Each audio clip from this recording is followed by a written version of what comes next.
Bismillahirrahmanirrahim. Assalamualaikum warahmatullahi wabarakatuh.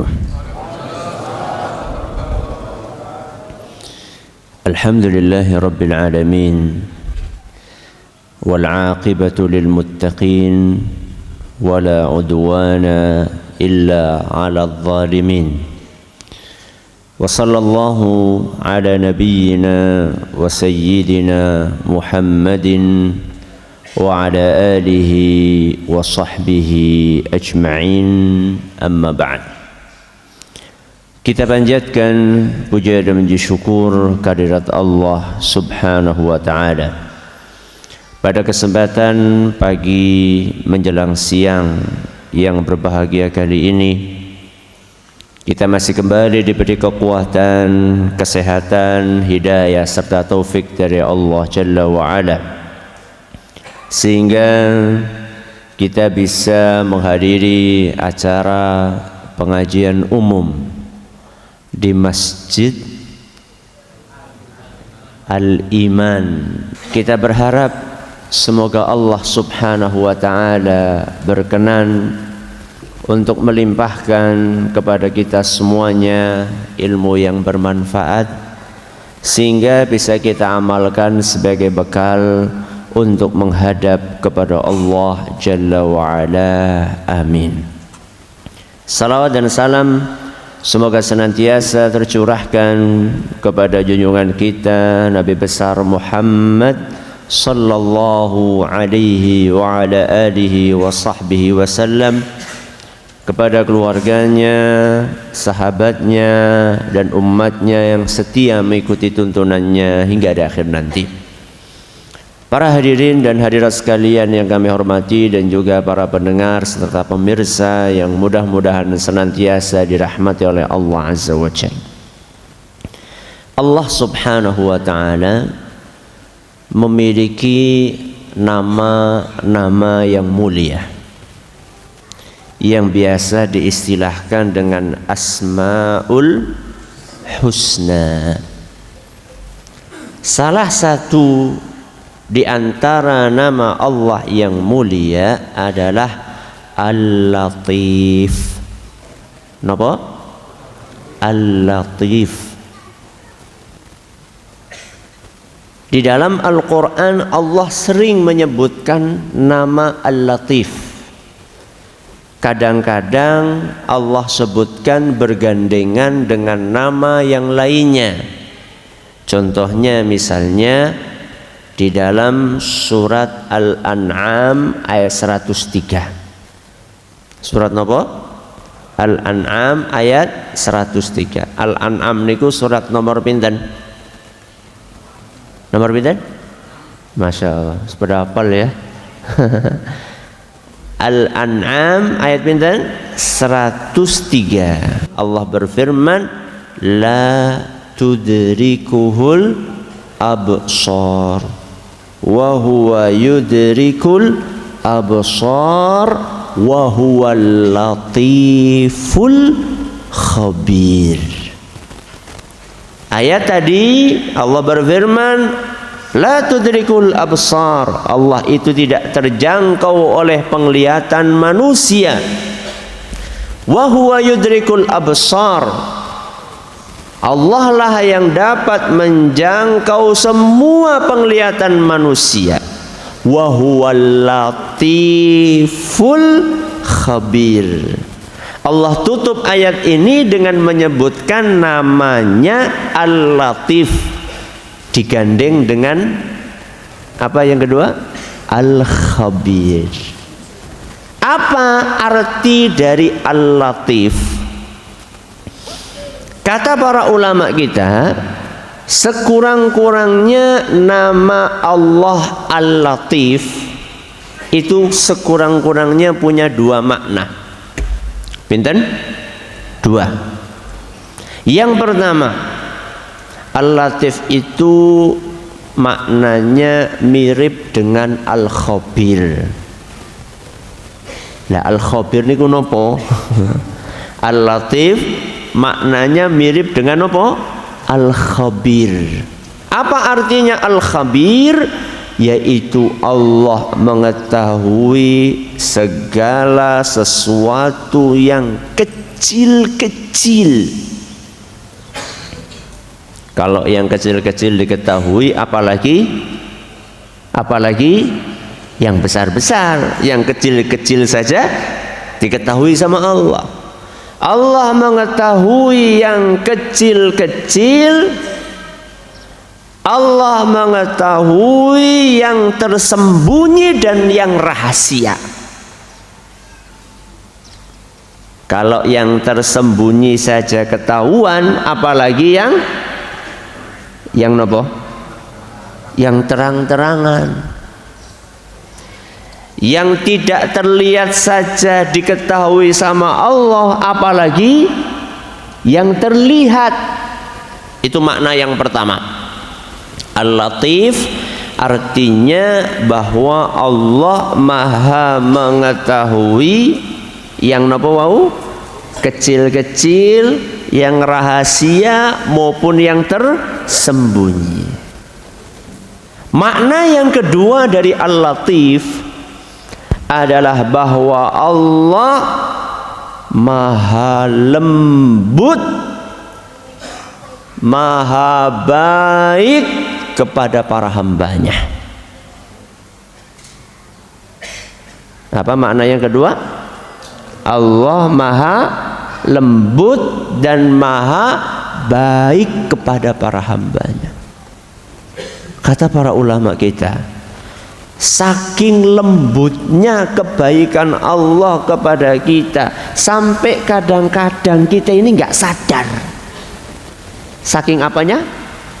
Saking halusnya kebaikan yang Allah berikan kepada kita, saking halusnya, saking lembutnya, sampai kadang-kadang kita tidak sadar dengan kebaikan tersebut. Contohnya nopo? Contohnya apa? Contohnya masalah rizki. Masalah rizki. Di dunia ini kan ada yang rizkinya lancar, ada yang rizkinya seret. Ingkang rawuh teng mriki niki ingkang pundi niki? Sing lancar apa sing seret? Lancar. Alhamdulillah. Sedaya lancar. Wonten sing seret napa mboten? Wonten. Ngacung. Ada yang kaya, ada yang miskin. Rata-rata kalau orang diberi oleh Allah kekayaan, maka dia akan mengatakan Allah baik banget. Gimana mboten? Giliran miskin pripun? Saya tanya, apa kira-kira kalau Allah memberikan kemiskinan kepada kita, itu Allah baik atau tidak? Temenan? Bener ini? Jadi orang miskin tidak apa-apa ya? Tidak apa-apa atau papa? Tidak apa-apa. Itu yang saya katakan, bahwa Allah itu saking halusnya kasih sayang kepada kita, saking lembutnya berkasih sayang kepada kita, sampai kadang-kadang kita itu nggak sadar kalau Allah sedang menyayangi kita. Contohnya masalah rezeki. Allah Subhanahu wa ta'ala mampu nggak membuat semua orang yang ada di dunia ini kaya? Mampu atau tidak? Oh, gampang banget. Cuma tinggal mengatakan kun fayakun. Mudah sekali buat Allah. Tapi kenapa Allah tidak bikin itu? Lebih enak mana? Dunia ini semuanya orang kaya atau ada yang miskin? Lebih enak yang mana? Kaya semua? Bener nih? Coba dipikir matang-matang, lebih enak mana? Kaya semua atau ada yang miskin? Ada yang miskin? Sinten? Nah, yang mau jadi yang miskin itu siapa? Kalau kita mau berpikir dengan jernih, tidak mengedepankan apa? Nafsu, maka kita akan sadar bahwa di dunia ini perlu ada orang miskin. Nanti kalau misalnya nggak ada orang miskin, sawah kita ini akan nggak ada yang garap, semuanya jadi juragan. Pabrik-pabrik nanti akan tutup, pasar nanti nggak ada yang jualan, karena semuanya jadi orang kaya. Nggak ada buruh, nggak ada pembantu, nggak ada tukang sapu, nggak ada apa lagi, nggak ada tukang cuci. Semuanya merasa, wah saya orang kaya kok. Akhirnya yang rugi kita sendiri. Makanya di dalam Al-Quran surat Asy-Syura ayat 19, surat apa? Asy-Syura ayat 19, Allah Subhanahu wa taala ngendika, Allahu latifun bi ibadihi. Allah itu maha lembut kepada para hambanya. Allah itu maha baik kepada para hambanya. Buktinya apa? Yarzuqu may yasha. Allah akan memberi rezeki kepada siapa yang Dia kehendaki. Allah membagi-bagi rezeki itu terserah kehendaknya Allah sendiri. Ketika kita katakan terserah kehendaknya, itu bukan Allah bersikap semena-mena, bukan. Tapi Allah memberikan rizki kepada si A, kepada si B, kepada si C, beda-beda. Karena Allah mengetahui si A ini cocoknya dapat sekian, si B dapat sekian, si C dapatnya sekian. Cocoknya seperti itu. Allah maha tahu kalau si A ini diberi melebihi kecocokannya, maka bahaya. Maka ada sebagian manusia sing cocoke dadi wong sugih. Sebaliknya ada sebagian manusia cocoknya jadi orang miskin. Cocok ini bukan lihat dari penampilan ya, oh kayak kulitnya ireng, berarti cocoknya jadi orang miskin. Bukan dilihat dari situnya. Tapi Allah mengetahui si A ini kalau jadi orang kaya, nanti dia akan lalai dari ibadah kepada Allah Subhanahu wa ta'ala. Ada atau tidak orang yang ketika miskin rajin ngaji, begitu kaya dikit lupa ngaji? Wonten? Kathah. Banyak orang seperti itu. Nah, ini orang ini cocoknya jadi orang apa? Miskin.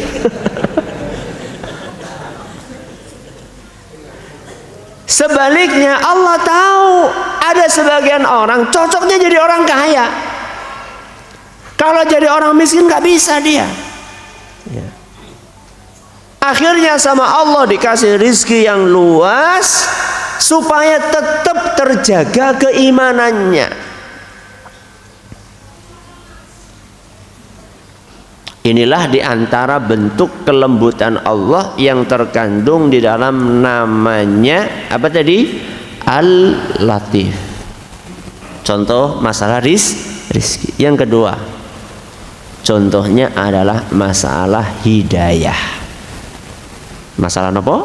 Hidayah. Hidayah itu apa toh? Petunjuk. Ya.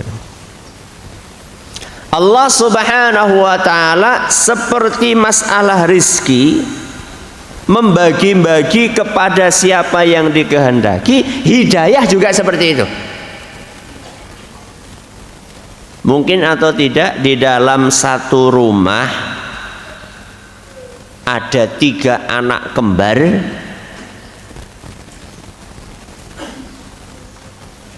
namanya mirip, wajahnya mirip, waktu kelahirannya cuma beda satu nopo? Yura 1 detik loh.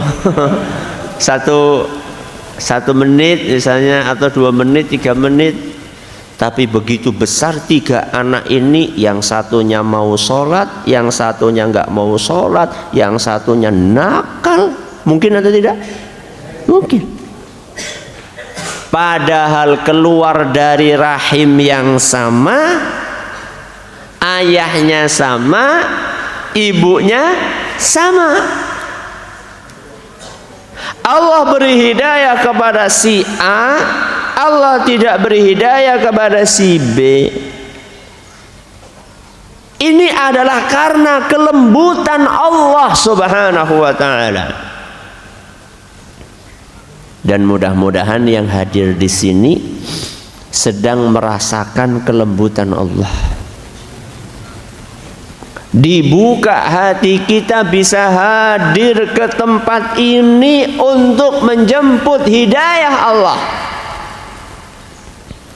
Padahal kalau kita pikir-pikir, usaha kita untuk mencari hidayah itu sudah maksimal nopo dereng? Sudah maksimal atau belum? Belum. Kalau mau cari perbandingan, coba lihat kisahnya seorang sahabat Rasul SAW yang menempuh jarak ribuan kilometer untuk mencari hidayah. Namanya sinten? Salman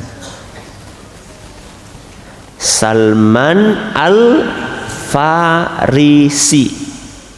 Al-Farisi itu berarti Salman dari negeri Persia. Persia niku pundi sakniki? Iran, Afghanistan, ya, yang belakangnya An, Tajikistan, ya. Magetan nggak masuk, ya. Pundi? Tuban nggak masuk itu. Persia itu daerah sana, ujung sana, Iran, Afghanistan, ya. Itu beliau demi untuk mengejar hidayah. Itu berapa kali beliau keluar negeri, bukan keluar kota. Ini yang paling jauh dari mana nih? Madiun, Masya Allah. Ya, lumayan lah. Purbalingga. Betul sekali. Gak ada yang ngalahin jauhnya. Salman itu mulai perjalanannya dari Persia menuju ke negeri Syam. Syam itu sekarang mana? Palestina. Dari Iran, dari Afghanistan kemana? Palestina. Ternyata belum ketemu dengan ajaran Islam. Akhirnya beliau mengejar kemana? Ke Irak. Kota namanya Mosul, Al-Mausil bahasa Arab. Ternyata sampai ke Irak belum ketemu juga. Pergi ke Afrika, sebuah negara namanya Aljazair. Ternyata belum ketemu juga. Pergi ke Romawi, ke Eropa atau ke Amerika mencari hidayah. Belum ketemu juga. Akhirnya ketemunya di mana? Ketika beliau pergi ke Madinah, ketemu dengan Nabi kita Muhammad Sallallahu Alaihi Wasallam. Coba lihat perjuangannya Salman. Maka layak Salman mendapatkan hidayah. Kenapa layak? Karena perjuangannya begitu berat, usahanya begitu keras. Gak seperti kita.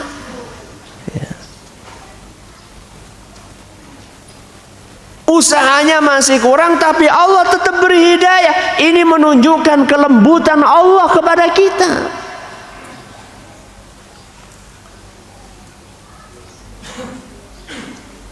Kemudian jasa kita kepada Islam itu kan tidak ada apa-apanya dibandingkan jasanya Abu Bakar misalnya As-Siddiq. dibandingkan jasanya Umar bin Khattab, dibandingkan jasanya Utsman bin Affan, dibandingkan jasanya Ali bin Abi Thalib kepada Islam. Layak manusia tersebut mendapatkan hidayah dari Allah karena jasanya besar kepada Islam. Lah kita, apa jasa kita kepada Islam? Semata-mata karena kelembutan Allah kepada kita, semata-mata karena kasih sayang Allah kepada kita, sehingga hati kita dibuka untuk menerima hidayah. Usaha kita untuk mencari hidayah pas-pasan, jasa kita kepada Islam pas-pasan, kecerdasan otak kita juga pas-pasan. Ada nggak orang yang lebih cerdas dari kita? Ada nggak? Banyak. Ada yang EQ-nya sekian, EQ kita pindah, nggak pernah ngukur ya, sama. EQ kita pas-pasan. Buktinya EQ pas-pasan apa? Ngaji lupa, ngaji lupa, ngaji lupa. Nggih, wonten kata siku. Ya. Kalau di bahasa kami di Purbalingga itu ada istilah ngaji tulen. Apa? Tulen, metu kelalen. Jadi begitu metu langsung apa? Kelalen. Lali kalau orang Jawa Timur. Ya. Wah, kalau lali nggak enak nih singkatannya. Kalau tulen kan enak kan, metu kelalen. Tapi kalau metu lali itu singkatannya nggak enak itu.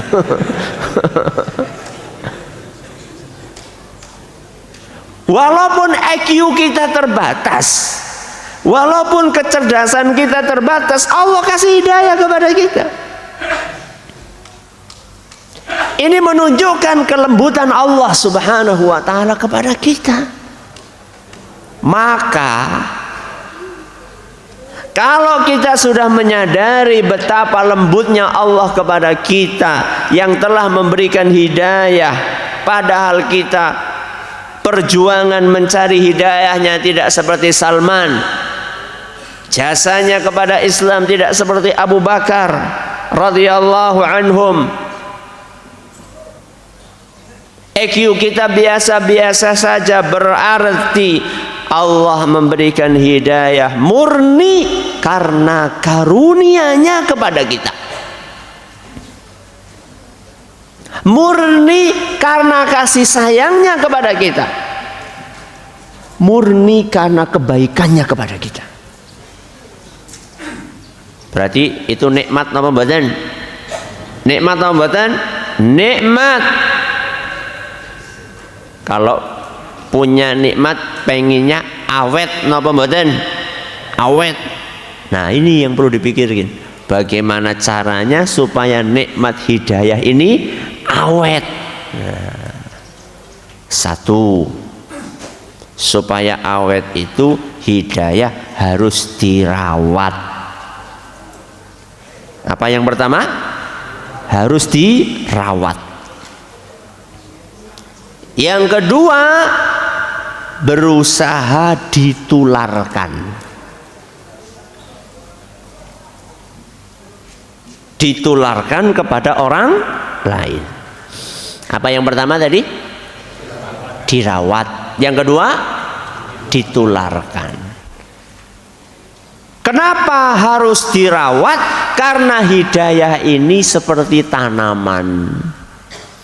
Kalau tanaman dibiarkan, lama-lama akan nggak pernah disiram, nggak pernah dipupuk, ya. Hama-hamanya dibiarkan. Ada yang jadi petani di sini? Semua, ya, semua rata-rata petani atau pekebun. Yang namanya nanam padi itu kan harus dibersihkan dari nopo? Hama, rumput, dicabuti. Beberapa saat kemudian disirami, kemudian dikasih nopo? Pupuk. Supaya apa? Supaya subur. hidayah itu kira-kira seperti itu.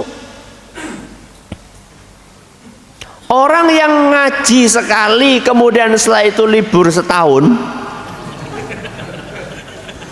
itu seperti orang yang nanam padi setelah itu ditinggal. Kira-kira panen apa mboten? Panen. Panen apa? Suket. Hidayah itu harus dirawat.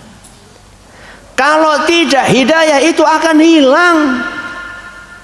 Rasulullah sallallahu alaihi wasallam menjelaskan dalam sebuah hadis yang diriwayatkan oleh Imam Muslim, badiru bil a'mal, bersegeralah kalian untuk beramal. Jadi kalau beramal itu nggak usah pakai lama, GPL, nggak usah pakai lama, nggak usah nunggu-nunggu, nanti dulu ya. Kenapa? Fitanan ka qita'il lailil muzlim. Bersegeralah kalian beramal sebelum datangnya fitnah-fitnah yang sangat banyak seperti gelapnya malam. Maksudnya adalah akan datang banyak godaan yang membuat kita jadi malas beramal. Contoh, kalau mau infak, kretek niku napa? Hati tergugah untuk infak. Kayak tadi misalnya ada pengumuman mau bangun apa? Pondok Putri. Kemudian, wah, aku tadi di dompet ada duit warnanya merah. Warnanya apa? Merah. Gambarnya pakai songkok hitam. Nah, di sampingnya nempel ada duit, gambarnya bawa golok. Warnanya apa nih kok? Abu-abu apa hijau? Ya gitulah kira-kira. Wah, aku pengen yang merah ini yang saya infakkan, bukan yang bawa nopo. Bawa golok. Segera dieksekusi.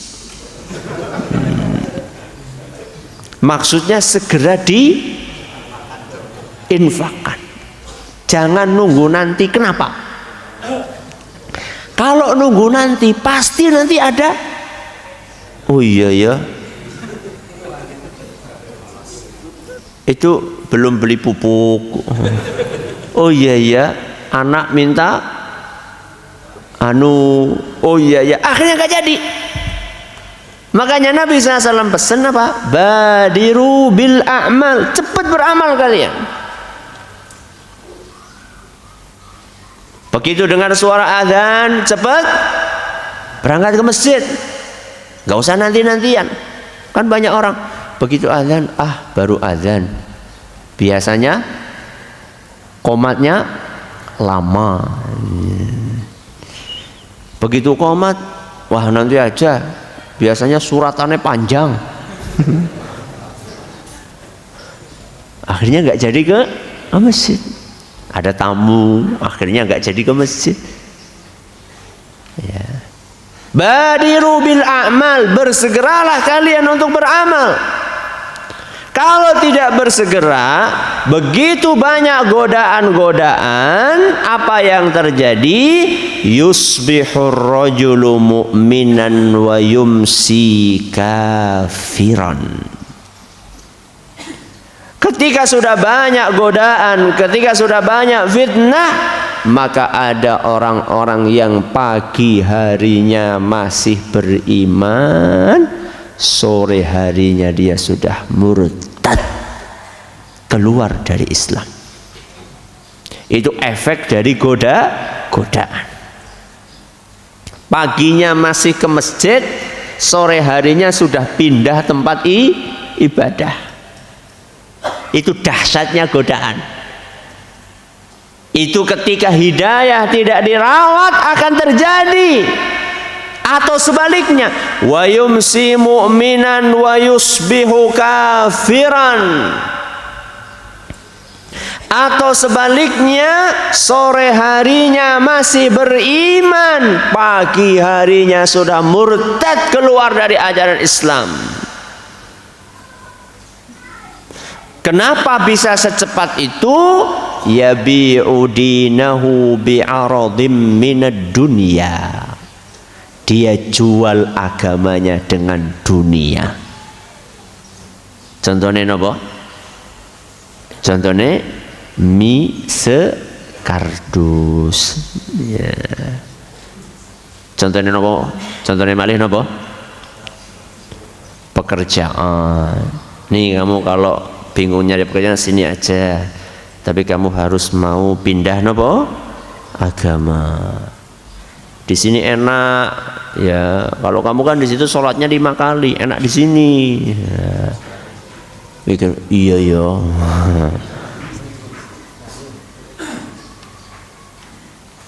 Kalau di agamamu itu nggak ada jaminan masuk surga. Kalau kami pasti masuk surga. Terus gitu, akhirnya dia murtad keluar dari agama Islam. Kenapa?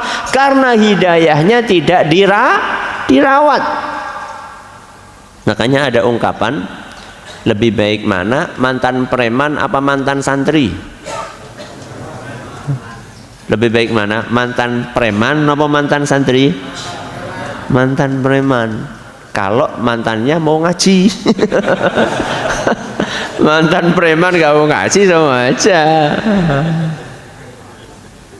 Yang paling penting itu adalah khotimahnya. Khotimah ini apa tuh? Akhirnya. Makanya dalam Sahih Bukhari Rasulullah SAW ngendika, innamal a'malu bil khawatim. Ukuran amalan itu dilihat dari apanya? Akhirnya. Jadi sekarang santri, lihat nanti matinya gimana gitu loh. Bukan jaminan kalau sekarang santri nanti matinya bakalan dalam keadaan sebagai perilaku seorang santri, belum tentu. Termasuk ustadz. Belum tentu ustadz itu meninggalnya dalam keadaan husnul khotimah. Bagaimana supaya bisa husnul khotimah? Dirawat. Jangan pernah berhenti untuk menghadiri majelis taklim. Jangan pernah berhenti untuk menjalankan perintah Allah. Jangan suka mengundur-ngundur amalan. Pak, kenapa belum sholat? Nanti nunggu usia 62 tahun. Insya Allah usia 62 tahun saya mau tobat nasuha. 1 tahun 63 meninggal dunia masuk surga. Enak men ya. Sakit nama mboten kados niku? Sakit nama mboten? Sakit. Sakit. Sakit nama mboten? Mboten sakit. Kenapa? Karena kita tidak tahu kapan kita akan mati. Ya aku kan nyontoh Rasul SAW meninggalnya usia 63. Nyontoh Rasul ini serius. Rasulullah SAW ibadahnya sejak kapan sampai kapan? Ya. Kalau mau nyontoh Rasul serius, ya. Ikuti jalan Rasul SAW, ibadah sejak dini, nggak pakai nanti. Ya. Ini yang pertama. Bagaimana supaya hidayah? Cara kita mensyukuri hidayah, satu dengan merawat. Yang kedua, apa tadi? Dengan ditularkan kepada orang lain. Kalau jenengan itu sudah menemukan hidayah, oh ternyata akidah yang benar seperti ini. Oh ternyata cara sholat yang benar seperti ini. Oh ternyata pemahaman yang benar seperti ini. Kalau jenengan sudah menemukan hidayah, maka kita harus punya semangat untuk menularkan hidayah itu kepada orang lain. Harus punya keinginan kuat untuk menularkan itu kepada orang lain.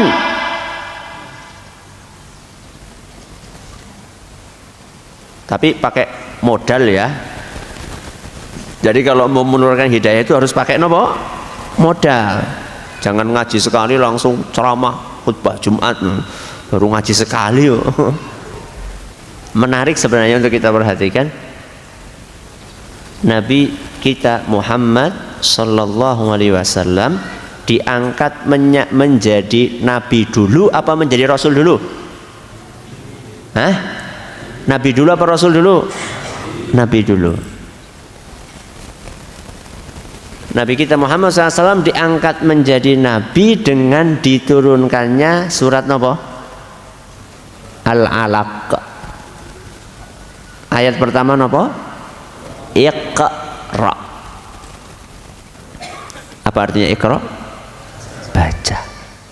Sinau, belajar. Kemudian ketika diangkat menjadi rasul, diperintahkan untuk wajib berdakwah itu dengan surat apa?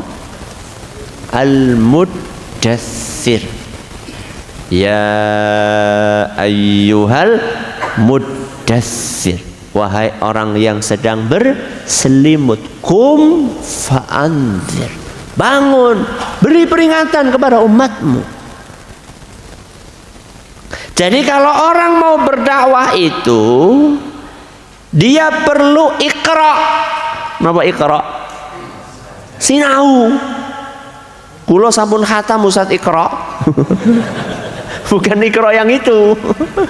Ya itu salah satunya, belajar Al-Quran. Setelah itu kemudian belajar yang lain ya. Ini tahapan ini kalau nggak dijalani, sinau dulu baru dakwah, tahapan ini. Jadi sinau dulu baru dakwah. Kalau tahapan ini nggak dijalani, biasanya putus di tengah jalan. Karena saking semangatnya baru tahu hidayah, kenal sunnah, kenal tauhid, langsung dakwah sana, dakwah sini, babat sana, babat sini, tabrak sana, tabrak sini. Nggak kuat dia, belum kuat nabrak. Akhirnya benjol sendiri. Karena belum siap. Setelah kita kuat, setelah kita rawat hidayah yang kita miliki, maka yang kedua adalah menularkan. Dan kita harus punya semangat untuk menularkan hidayah. Kalau kita tidak punya semangat untuk menularkan hidayah, berarti keimanan kita belum sempurna.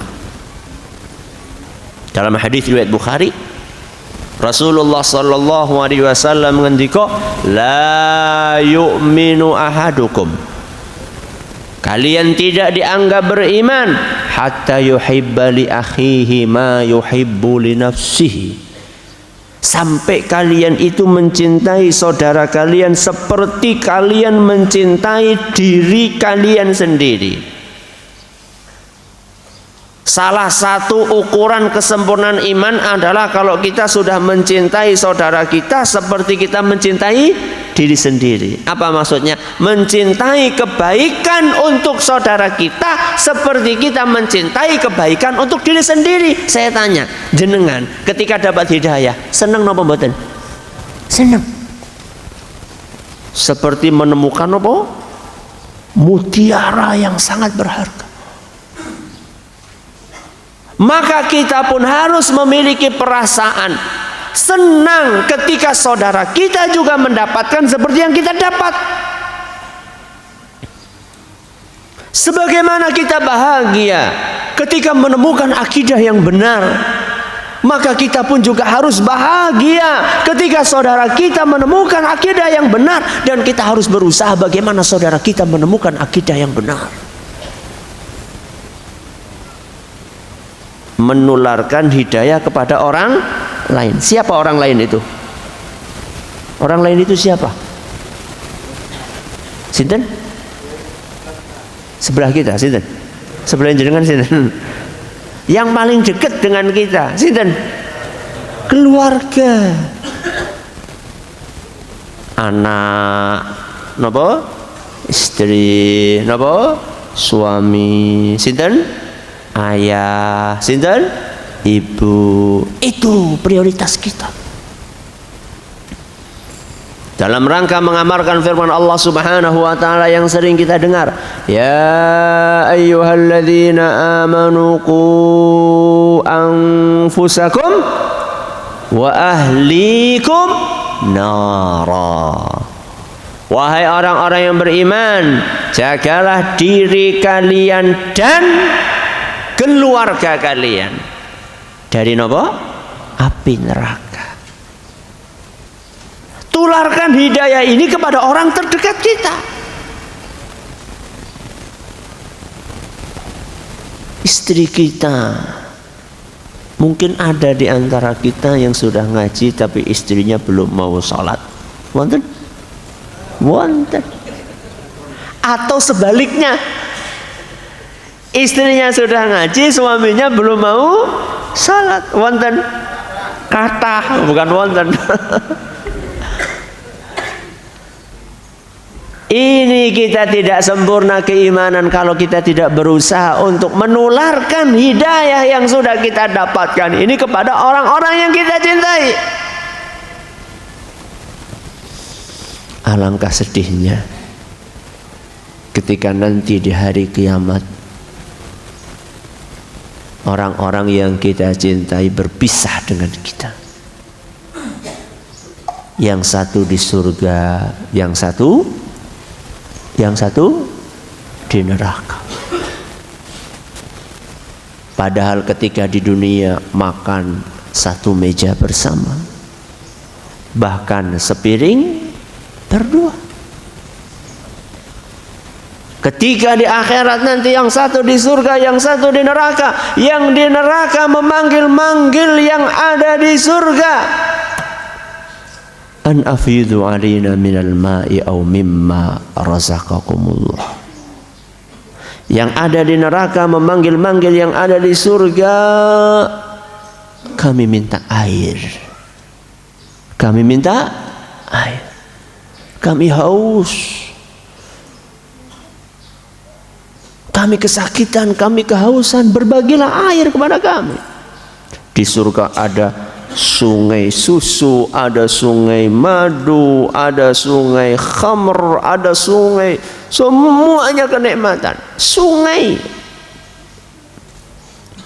bukan botol, sungai. Yang di neraka minta barang setetes saja. Apa jawaban penghuni surga? Innallaha harramahuma 'alal kafirin. Gak boleh, haram hukumnya. Padahal yang minta itu bisa jadi siapa? Istrinya. Bisa jadi yang minta adalah suaminya. Bisa jadi yang minta adalah anaknya, darah dagingnya. Gak dikasih. Gak boleh dikasih sama Allah Subhanahu wa ta'ala. Maka sebelum itu terjadi, kesempatan kita saat ini adalah menularkan apa? Hidayah kepada orang-orang yang kita sayangi.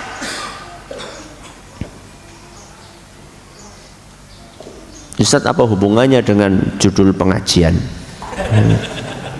Apa judul pengajiannya? Dulu kita juga gitu. Sabar tuh. Masuk.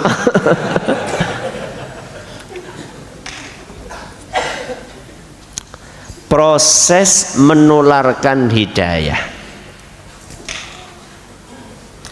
itu tidak mesti lancar.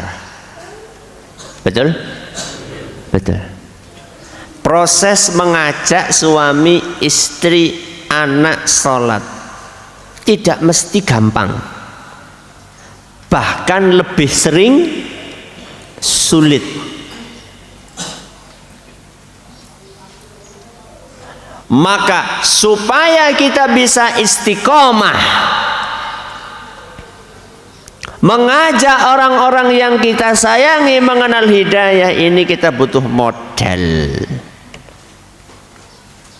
Kita butuh bekal, kita butuh amunisi supaya kita bisa tetap istiqomah di dalam menularkan hidayah itu kepada orang lain. Di antara modalnya adalah dulu kita juga gitu. Apa maksudnya Ustadz? Judul ini diambil dari sebuah ayat Al-Quran, surat An-Nisa ayat 94. Surat apa? An-Nisa ayat 94. Allah Subhanahu wa ta'ala berfirman, kadzalika kuntum min qablu. Kalian dulu juga begitu. Famanallahu alaikum. Kemudian Allah beri nikmat hidayah kepada kalian. Allah Subhanahu wa ta'ala di dalam ayat ini sedang mengajak kita untuk mengingat masa lalu. Setelah kali ini, hari ini kita mendapatkan hidayah, jangan lupa hidayah ini kalian dapatkan belum lama. Ingat, kalian dahulu seperti mereka. Mereka niku maksudnya sinten? Yang belum dapat hidayah.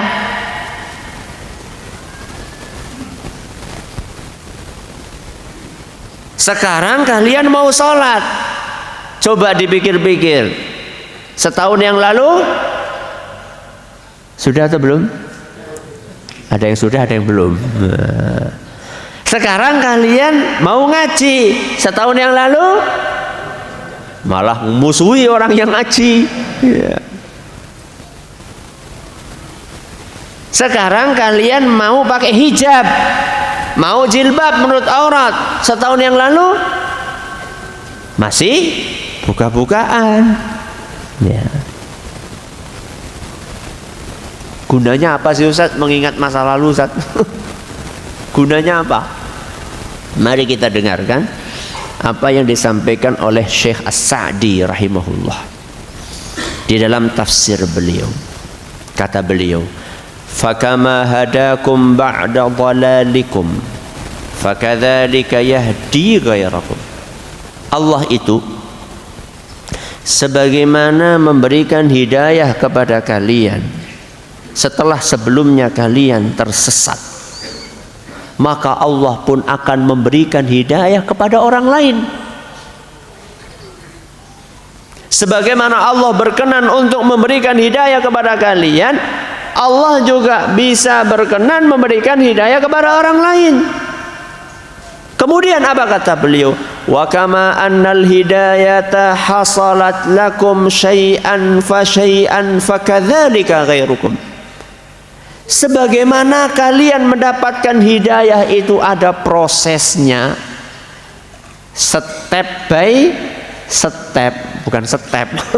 Step itu penyakit ya. Step by step, secara bertahap. Orang lain juga seperti itu. Nanti saya akan jelaskan. Hidayah itu butuh proses dan butuh apa? Butuh tahapan. Fanadharul kamil li halihil ulan naqisah.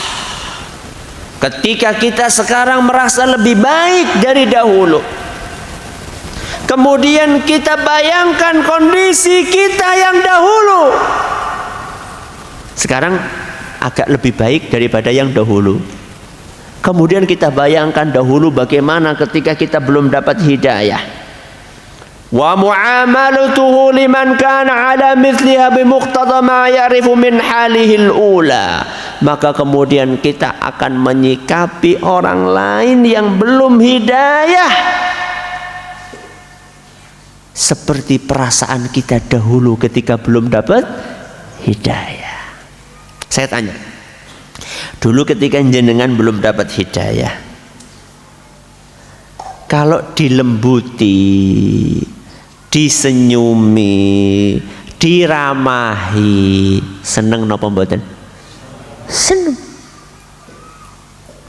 Maka sekarang begitu kita mendapatkan hidayah, kewajiban kita napa?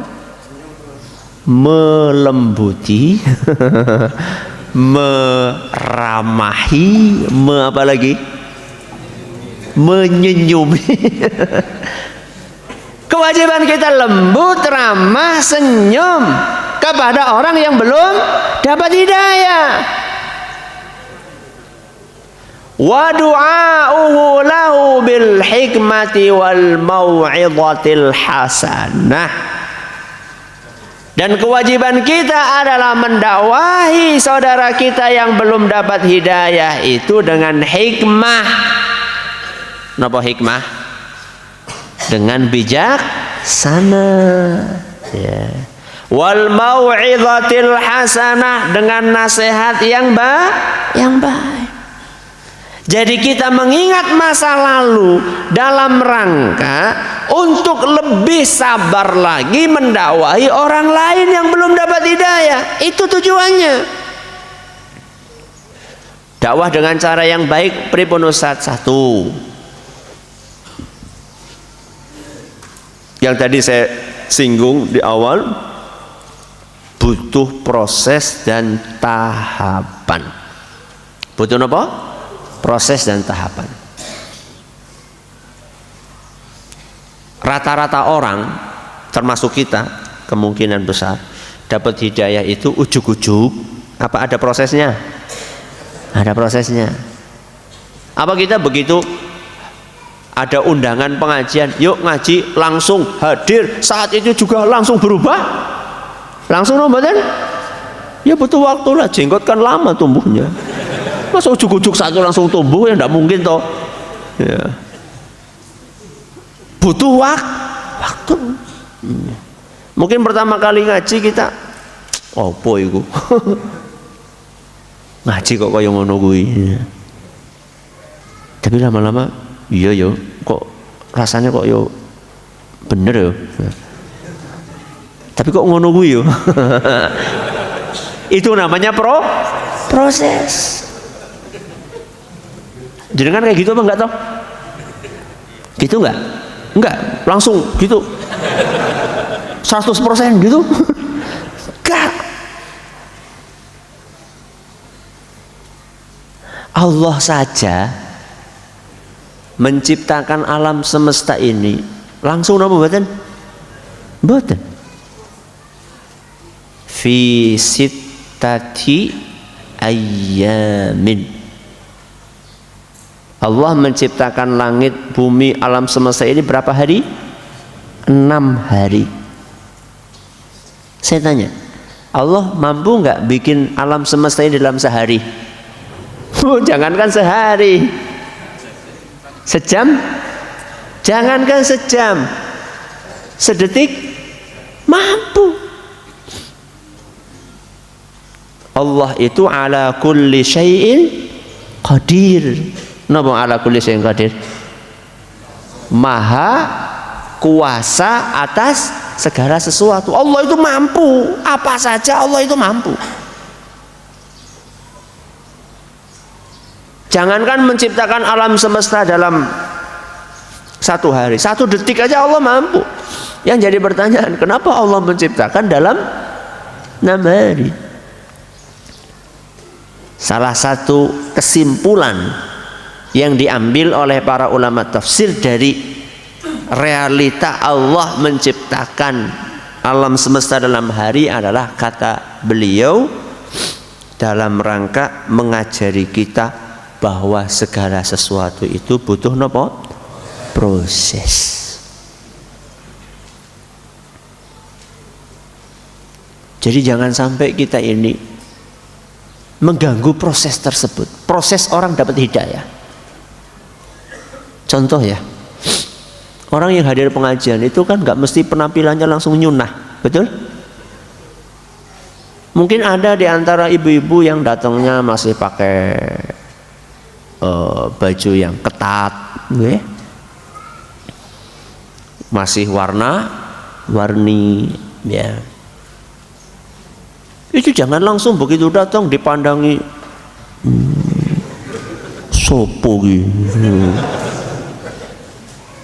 Kira-kira kalau jenengan masuk ke sebuah komunitas terus diliatin dengan cara seperti itu, jenengan nyaman apa mboten? Mboten. Enggak nyaman. Atau misalnya orang datang hadir ke sini masih pakai seragam pang. Nah, baru. Saya nggak minta itu. Misalnya nih, misal ada orang datang pengajian masih pakai gaya pang, ya, masih penuh nopo tato. Apa kira-kira kita katakan, mas salah alamat mas? Apa kira-kira kayak gitu? Harusnya ketika ada orang mau datang dengan penampilan seperti itu ke sini untuk hadir pengajian, apa yang harusnya kita lakukan? Ahlan wa sahlan. Napa ahlan wa sahlan? Sugeng rawuh. Loh, dia itu mau mendekat saja sudah alhamdulillah.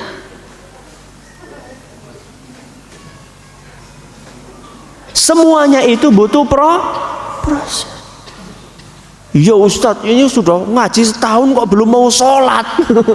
Ya itu proses dia. Apa kemudian kamu nggak mau sholat, udah nggak usah ngaji lagi? Yo salah toh.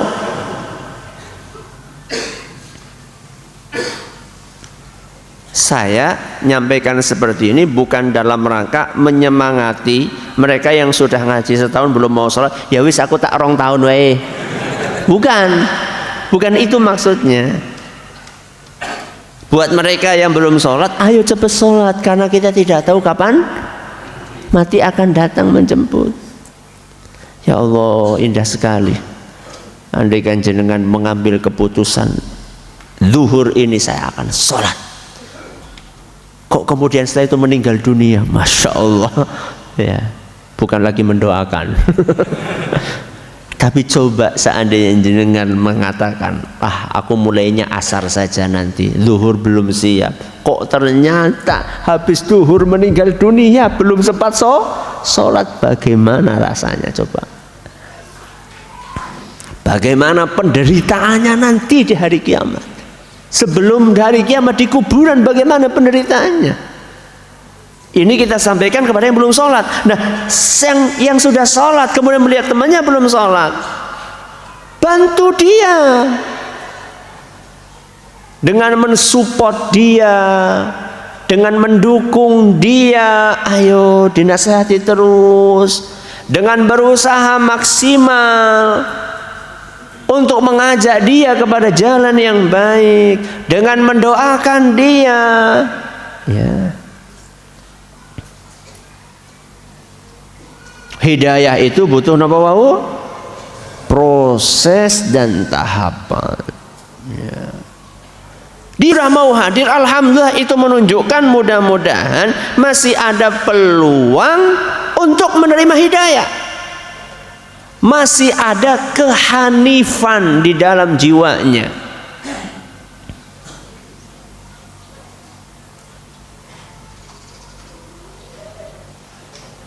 Masih ada modal untuk menerima kebaikan di dalam hatinya. Manfaatkan itu,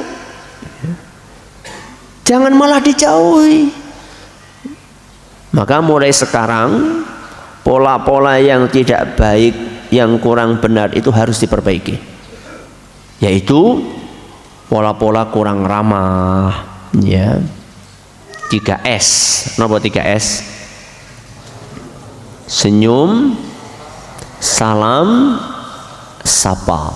Tambah S yang keempat nopo? salaman. Senyum, salam, sapa, salaman. Ya. Jadi kalau ada orang masuk ke masjid ini kita belum kenal, kita senyumi, kemudian kita sapa, saking pundi Pak, ya,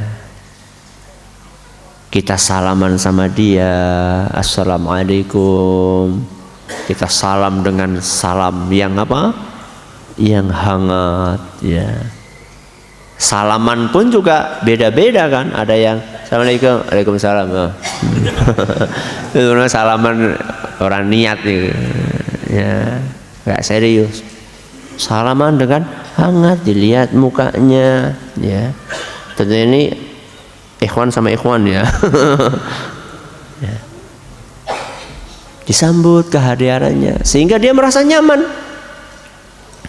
Kadang-kadang ada sebagian orang itu nggak mau dekat ke pengajian itu karena dia merasa tidak nyaman. Masuk ke komunitas itu dia merasa terasing. Ya. Mungkin karena penampilannya belum sesuai sunnah, ya. Mungkin karena yang tadi saya katakan pakaiannya masih ya katakanlah belum terlalu sesuai dengan tuntunan Rasul SAW. Yang itu diperparah dengan sikap-sikap yang tidak hikmah yang tadi saya katakan. Ini proses dan tahapan. Yang kedua, ketika kita menyadari bahwa dulu kita juga gitu, maka kita harusnya yang kedua lebih lembut lagi. Lebih apa? Lebih lembut lagi. Lebih lembut di dalam menularkan hidayah kepada orang lain. Tahu Fir'aun nggak? Tahu Fir'aun nggak? Tahu? Enggak. Fir'aun itu adalah orang yang sangat jahat. Saking jahatnya sampai dia ngaku Tuhan. Bahkan Fir'aun pernah nyuruh menterinya, siapa menterinya? Haman, supaya bangun menara yang sangat tinggi sampai ke langit. Tingginya sampai kemana? Ke langit. Pengen apa? Dia pengen tahu mana sih Tuhannya Musa kayak ngapa. Bayangkan, itu kan keterlaluan sekali. Ya.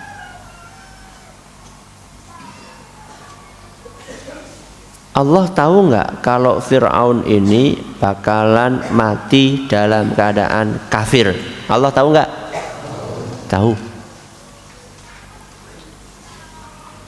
Walaupun demikian, Allah tugaskan 2 nabi sekaligus untuk mendakwai Fir'aun. Sinten?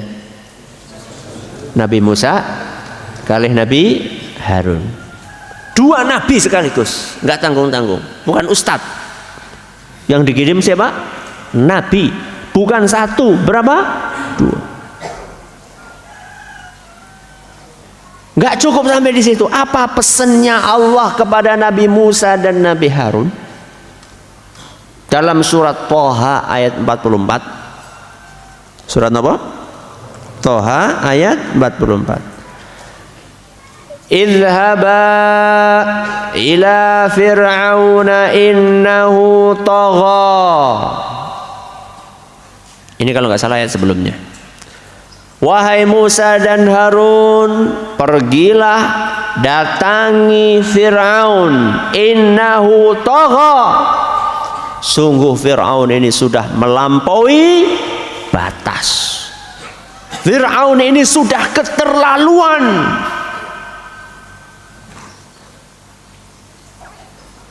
Kira-kira cocoknya kalau mendawai orang yang kebangetan itu cocoknya ngomongnya kasar apa halus?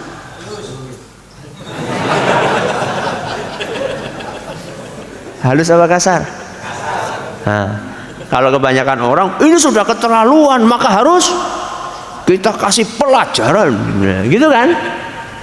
Tapi ternyata di luar prasangka kita. Innahu togho, yang akan kamu datangi wahai Musa dan Harun ini orangnya kebangetan, keterlaluan, melampaui batas. Ngaku napa wau? Tuhan, bahkan nantang pengen lihat Tuhannya Musa alaihissalam, yaitu Allah subhanahu wa ta'ala. Hubungannya dengan Allah rusak, hubungannya dengan sesama manusia rusak. Hubungannya dengan Allah tadi ngaku Tuhan, hablum minallahnya rusak, hablum minasnya rusak, kerjaannya nyembelih bayi. Fir'aun itu kerjaannya nyembelih bayi. Begitu lahir beleh. Itu berarti kan hubungan ke atasnya rusak, hubungan ke samping rusak. Makanya dikatakan oleh Allah, innahu togho, sudah melampaui batas, kebangetan. Tapi ternyata pesannya Allah kepada Musa dan Harun, faqula lahu qawlan layyina, sampaikan dakwahmu ini kepada Firaun dengan kalimat yang lembut, dengan kalimat yang halus, dengan cara yang sopan. Sama siapa tadi? Firaun. Firaun sopan. Kenapa? La'allahu yatadzakkaru aw yakhsha. Siapa tahu dia itu mau ingat, mau sadar. Dengan cara yang lembut itu siapa tahu dia mau sadar. Atau dia mau tersentuh takut kepada Allah subhanahu wa ta'ala. Biasanya kalau orang kebangetan itu diomong dengan bahasa yang kasar, tambah apa? Tambah ngelunjak. Tambah apa? Tambah nantang biasanya. Makanya caranya yang halus. Siapa tahu dengan cara yang halus dia ini mau tersentuh. Walaupun Allah tahu bahwa Fir'aun tidak akan tersentuh. Tapi walaupun demikian, Musa dan Harun tetap disuruh oleh Allah untuk bersikap dengan sikap yang lembut. Saya tanya sekarang, jenengan punya tetangga yang belum mau sholat? Wonten? Banyak. Saya tanya, tetangga jenengan ini pernah ngaku Tuhan? Pernah wonten? Berarti tetangga jenengan sama Fir'aun itu lebih parah mana? Fir'aun. Satu. Sekarang saya tanya, jenengan ini dibandingkan Nabi Musa sama Nabi Harun, soleh siapa? Coba siapa yang ngacung berani mengatakan lebih soleh dari Nabi Musa dan Nabi Harun? Walaupun namanya Pak soleh. Kok iya-iyanya loh, kita ini nggak lebih soleh dari Nabi Musa dan Nabi Harun. Tetangga yang kita dakwai tidak lebih jahat daripada Fir'aun. Kok iya-iyanya kita kok kasar? Seakan-akan kita lebih baik dari Nabi Musa. Seakan-akan tetangga kita ini lebih jahat daripada Fir'aun. Ambil pelajaran dari kisah ini. Al-Quran itu ada salah satunya untuk diambil noponya, pelajarannya. Afala yatadabbarunal Quran am ala qulubin aqfaluha. Kenapa mereka tidak mentadaburi Al-Quran? Kenapa mereka tidak merenungi isi Al-Quran? Ataukah hati mereka ini sudah terkunci, sudah mati? Jadi orang-orang yang tidak pernah mentadaburi Al-Quran itu seakan-akan hatinya itu sudah mati, sudah terkunci. Ambil pelajaran dari Al-Quran. Begini loh cara berdakwah. Bukan berarti kita nggak boleh keras pada tempatnya, ya. Lembut pada tempatnya. Tapi harusnya yang lebih dominan itu apa? Yang lebih banyak itu sikap yang lembut, ya, harusnya seperti itu. Bismillah. Kalau suatu saat perlu keras ya keras. Contoh misalnya anak kita mundur di belakangnya ada sumur. Ya, sudah tinggal satu langkah lagi, apa kita lembut? Le, hati-hati le, nyemplung. Kondisinya harus keras. Pribun, le, sumur, pundi pak, malah mundur. Ada saatnya keras, tapi tidak mendominasi dakwah. Maksudnya orang kok dikit-dikit keras, dikit-dikit mboten, ada saatnya keras kalau memang kondisinya menuntut demikian. Tapi aslinya dakwah itu lebih dominan pakai sikap yang lembut.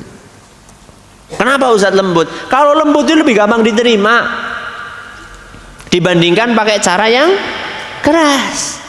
Ya. Jangankan tetangga kita, jangankan keluarga kita, para sahabat Rasul SAW, sekali Abu Bakar, sekali sinten Umar, sekali Uthman, sekali Ali bin Abi Thalib, sekali sahabat-sahabat yang dijamin masuk surga. Seandainya Rasul SAW mendakwai mereka dengan cara yang kasar, para sahabat itu akan lari, para sahabat itu akan menjauh, tidak menerima. Itu padahal para sahabat yang level keimanannya jauh di atas kita dan di atas tetangga-tetangga kita. Itu saja kalau Nabi SAW dakwai mereka dengan cara yang kasar, mereka akan pergi menjauh. Di dalam Al-Quran surat Ali Imran ayat 159. Ali Imran surat nomor pinten? Nomor 3. Ya, Ali Imran ayat berapa? 159. Fabima rahmatin minallahi linta lahum. Wahai Muhammad, kamu itu memiliki sifat lembut itu karena rahmat dari Allah. Allah lah yang merahmatimu, yang memberikan karunia kepadamu sehingga kamu punya sikap yang lembut. Terus Allah lanjutkan firman-Nya, walau kunta faddan ghalidhal qalbi, seandainya engkau wahai Muhammad kasar, seandainya hatimu keras ketika mendakwahi teman-temanmu, sahabatmu, lan faddu min haulik, niscaya mereka akan menjauh dari sekelilingmu. Mereka di situ siapa? Para sahabat. Maka ketika banyak orang menjauhi dakwah yang kita sampaikan ini, kita harus banyak introspeksi diri. Ketika banyak orang tidak mau mendekat kepada dakwah ini, kita perlu banyak introspeksi diri. Mungkin caranya belum hikmah. Mungkin kita kurang lembut di dalam menyampaikan dakwah ini. Mungkin di dalam bermuamalah keseharian kita kurang santun.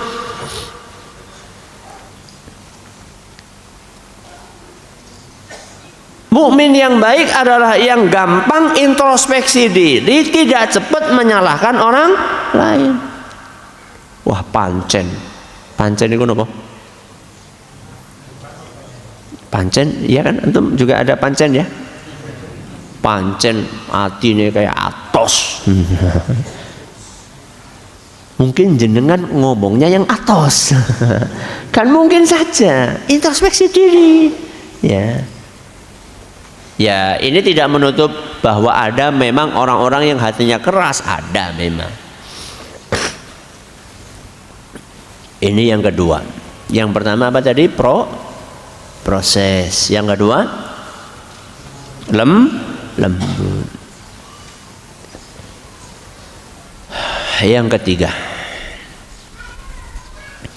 memperhatikan kondisi psikologis. Psikologis itu apa? Kejiwaan. Ya. Memperhatikan kondisi kejiwaan orang yang kita dakwahi. Manusia itu ada jasmani, ada rohani.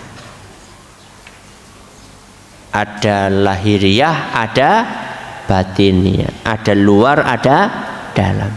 Kita ini sedang mendakwahi makhluk yang punya perasaan. Kita bukan sedang mendakwahi benda mati. Ya, kadang-kadang kita lupa. Kita itu kadang-kadang menyikapi manusia itu seperti menyikapi lemari, menyikapi meja, menyikapi kursi. Kursi itu kalau dipindah-pindah protes atau mboten? Protes atau mboten? Mboten. Sekarang pindah sana, nanti pindah lagi sana, pindah. Sehari 100 kali dipindah-pindah enggak apa-apa. Enggak protes, enggak kursi. Karena memang dia benda mati. Nah, sekarang masalahnya manusia yang kita dakwah itu bukan benda mati, dia punya perasaan. Dan perasaan itu perlu diperhatikan. Cara memperhatikannya bagaimana? Dengan memilih kata-kata yang baik. Makanya di dalam hadis yang diriwayatkan oleh Imam Bukhari dan Muslim, Rasulullah SAW bersabda, wal kalimatu thayyibatu shadaqah. Kalimat yang baik itu nilainya seperti sedekah.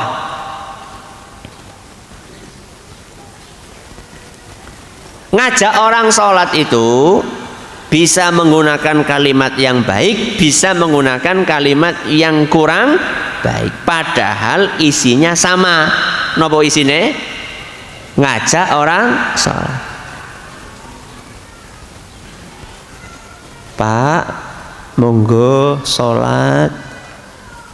Mudah-mudahan kita semuanya masuk surga bersama. Itu contoh kalimat yang baik ngajak orang sholat. Contoh yang tidak baik bagaimana? Apa? Nah. Ayo Pak, sholat, nak mlebu sholat mati jengking.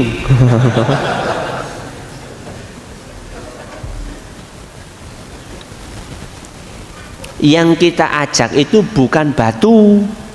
Yang kita ajak sholat bukan lemari. Yang kita ajak sholat manusia yang punya hati dan perasaan. Ustadz, memang Rasulullah SAW menjaga perasaan orang yang didakwa. Iya. Ya, jadi kan pernah dengar kisah seorang pemuda yang minta izin kepada Rasul Sallallahu Alaihi Wasallam untuk berzina.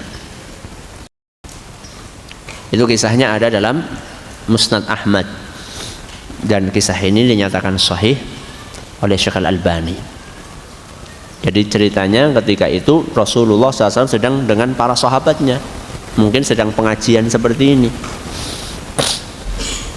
Tahu-tahu dari pintu itu masuk, pintu masjid masuk. Ya Rasulullah, idzan li bizina. Wahai Rasul, aku minta izin pengen zina. Bayangkan.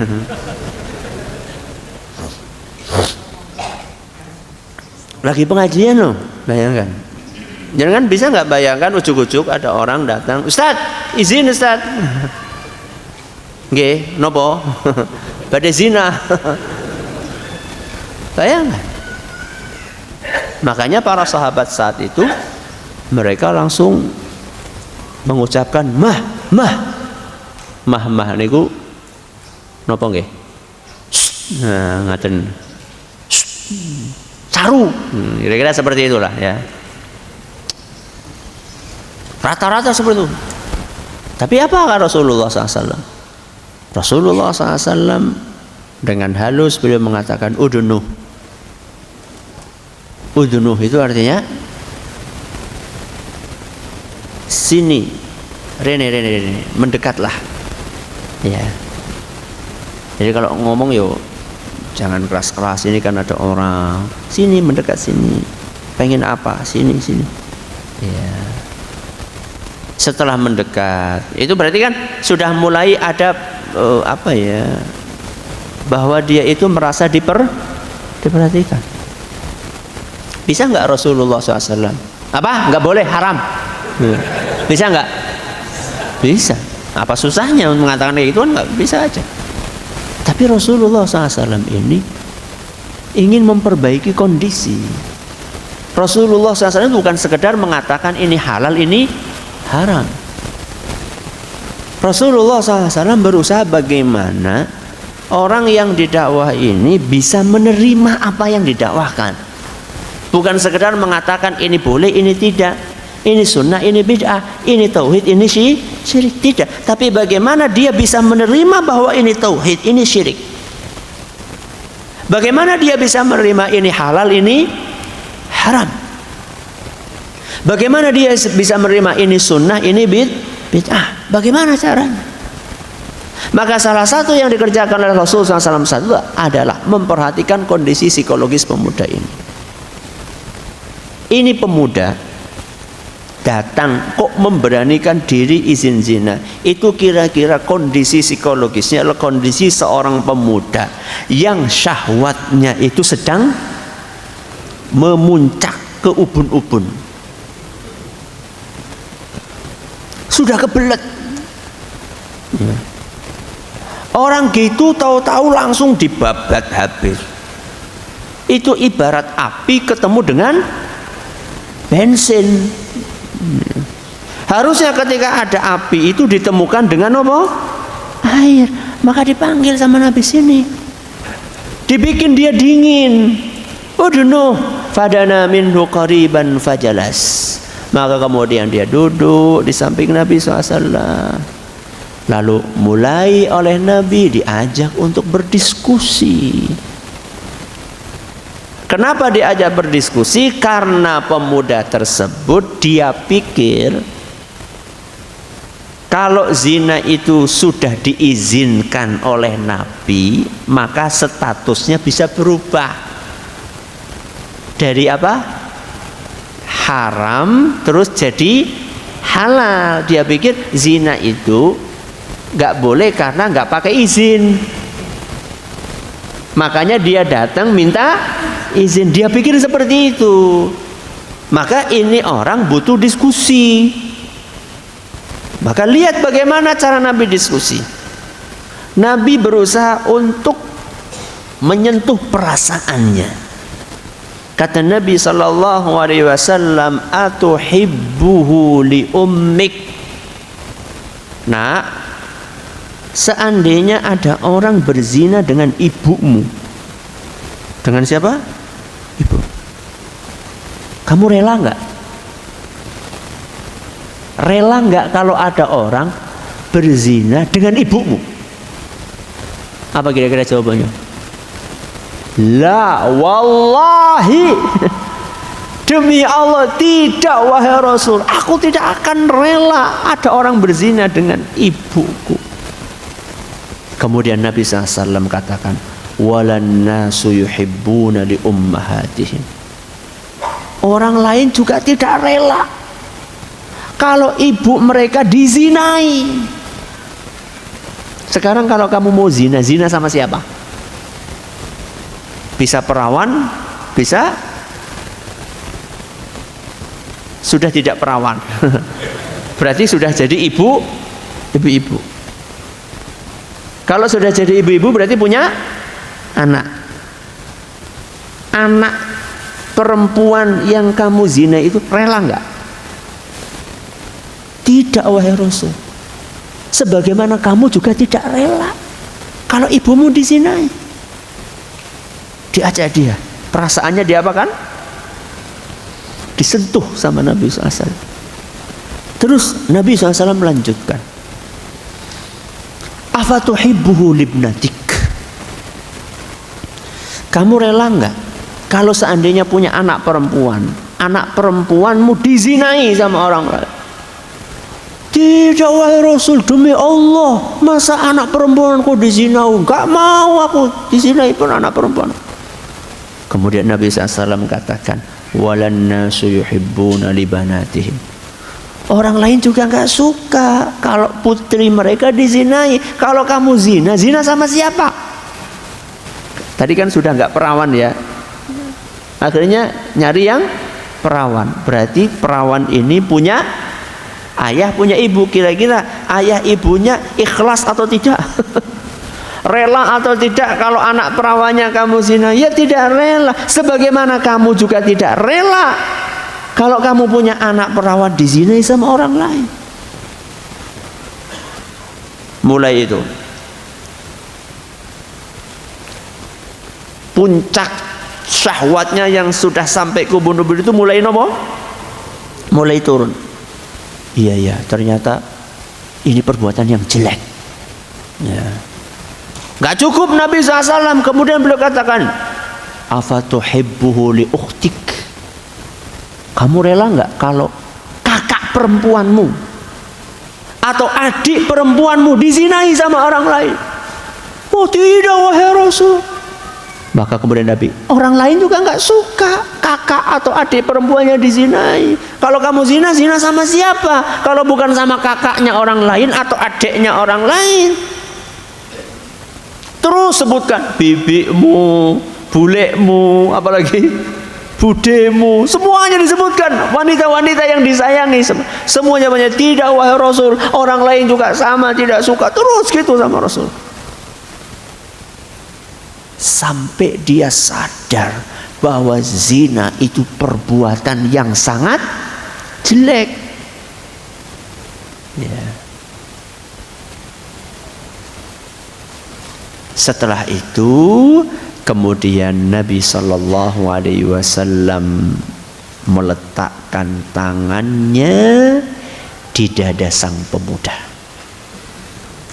Setelah dinasihati seperti itu, Nabi SAW meletakkan tangannya di mana? Di dada pemuda tersebut.